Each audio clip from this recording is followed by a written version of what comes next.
프랑스 파리 제8대학교의 프랑스 문학 교수이자 정신분석학자인 피에르 바야르는 자신의 책 읽지 않은 책에 대해 말하는 법을 통해 어느 소설 속 모욕 게임을 묘사하고 있습니다. 모든 사람이 읽었으나 자신은 읽지 않은 책을 말함으로써 자신의 교양 없음을 드러내고, 즉 스스로를 모욕해야만 게임에서 승리할 수 있다는 점에서 바로 모욕 게임이라는 이름이 붙게 된 것이죠. 피에르 바야르는 이 소설 속에서 모욕 게임이 여러 차례 벌어진다고 설명하고 있는데요. 특히 후반부에 전개되는 모욕 게임에서는 하워드 링봄이라는 영문학 교수가 참가하게 됨으로써 더욱 흥미진진하게 이야기가 전개되고 있습니다. 어떤 내용인지에 대해서는 낭독을 통해 조금 더 상세한 이야기를 알아보도록 하겠습니다.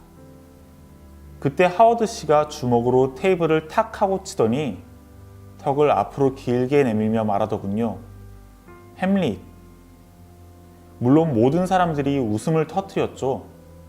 그러나 실없는 농담이겠거니 해서 그리 많이 웃지는 않았어요. 한데 알고 보니 그게 전혀 농담이 아니었던 거예요. 하워드는 로렌스 올리비에의 영화를 보았지 햄릿의 텍스트를 읽은 적은 없다고 하더군요. 아무도 그의 말을 믿어주지 않자 그는 그것을 몹시 불쾌하게 여겼어요.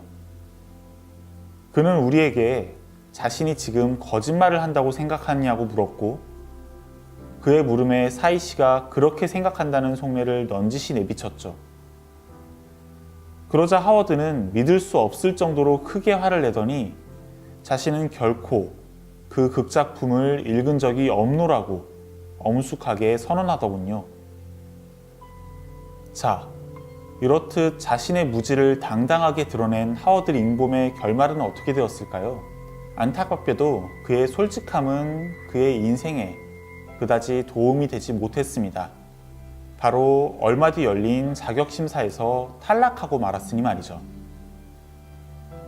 뒷부분의 내용을 낭독함으로써 조금 더 그 상황이 어떠했는지 알아보도록 하겠습니다.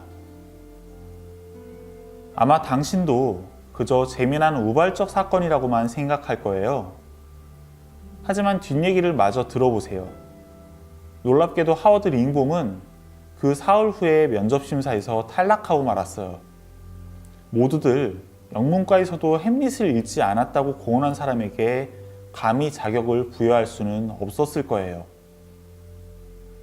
사실 햄릿을 읽지 않았다고 하더라도 우리는 대부분 그 내용을 알고 있습니다. 덴마크의 왕자 햄릿이 자신의 아버지를 독살하고 자신의 어머니와 결혼한 숙부 클라우디우스에게 복수하는 과정에서 벌어진 비극을 이야기한다는 것을 말이죠. 아마 이 영상을 보고 계신 분들 중에서는 실제 원작을 보신 분들도 계실 거고요. 하워드 링봄처럼 영화를 보고 햄릿의 줄거리를 알고 계신 분들도 계실 겁니다. 혹은 뮤지컬 또는 연극을 통해 그 내용을 알고 계신 분들도 계실 겁니다. 줄거리를 다 알고 계시지 못한다고 하더라도 죽느냐 사느냐 그것이 문제로다 라는 햄릿의 그 유명한 대사를 통해 이야기를 알고 계신 분들도 계실 것이고, 그 대사를 통해서 이 이야기가 무언가 비극을 향하고 있다라는 사실도 알고 계신 분들도 계시리라 생각합니다. 피에르 바야르는 모욕 게임에 관한 이야기를 자신의 책을 통해 전하며 하워드 링봄 씨가 그런 비극적인 사태를 맞이한 것은 어떤 모호성을 남겨놓지 않았기 때문이라고 설명합니다. 결정불능의 문화공간, 즉 하워드 링봄 씨는 모욕 게임에 참여한 다른 사람들이 그의 무지의 여지를 허용할 공간을 남겨놓지 않았고, 이로 인해 큰 문제 없이 지나갈 수 있었던 일을 하나의 사건으로 키웠다라는 것이죠. 피에르 바야르는 자신의 책, 읽지 않은 책에 대해 말하는 법을 통해 우리가 평생 할 수 있는 독서량의 한계를 인정하고 그를 보완할 방법들을 고안해야 한다고 이야기하고 있습니다. 하루에도 수백 건 혹은 수천 건의 신작들이 쏟아지는 상황에서 우리가 모두 그 책을 읽지 못한다는 것을 인정하고 그것을 극복할 방안을 찾아야 한다는 것이죠. 어떠신가요? 그의 이러한 주장은 꽤나 설득력이 있게 느껴집니다. 게다가 조금은 통쾌하기도 하죠. 구태여 두껍고 읽기 어려운 책을 읽지 않아도 되고 어렵고 복잡한 학문을 끙끙대며 공부하지 않아도 된다는 이야기처럼 들리니 말이죠. 더불어 요즘 들어 이러한 생각을 가진 사람들은 훨씬 더 많아지고 있는 것 같습니다.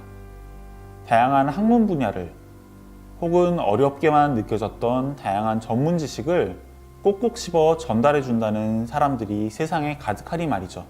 우리는 이제 책 한 권 혹은 짧은 영상 한 편으로 철학과, 과학과, 예술과, 인문학을 모두 이해할 수 있다고 믿는 시대에 살고 있습니다. 이번에 제가 소개한 책, 피에르 바야르의 읽지 않은 책에 대해 말하는 법은 제가 가장 좋아하는 책 중 하나로 손꼽는 책입니다. 우리가 모두 그동안 터부시해왔던 읽지 않은 책에 대해 당당히 이야기하고 이를 오히려 유쾌하게 그것도 지적으로 이야기하고 있는 책이니 말이죠.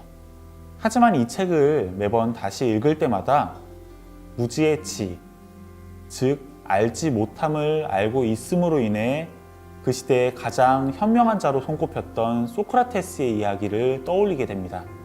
왜 우리는 알지 못하는 것에 대해 아는 척하며 살아야 되는 사회에 살고 있는 것일까요? 왜 우리는 알지 못함을 인정하지 못하는 사회에 살게 된 것일까요? 앞서 이야기한 것처럼 책 한 권 혹은 영상 한 편으로 알게 된 지식들을 우리가 정말 아는 것이라고 이야기할 수 있는 것일까요? 햄릿을 읽지 않은 것은 문제가 아니라고 생각합니다. 하지만 읽지 않은 햄릿을 읽은 척 해야 하는 사회, 그리고 그것을 마치 당연한 것처럼 받아들이는 사회는 무언가 조금은 잘못된 것이 아닌가 생각해 보게 됩니다. 끝내 아는 척 할 것이냐, 아니면 자신의 무지를 받아들이고 그것을 채우기 위해 조금 더 진지한 자세로 임할 것이냐, 그것은 분명히 문제입니다.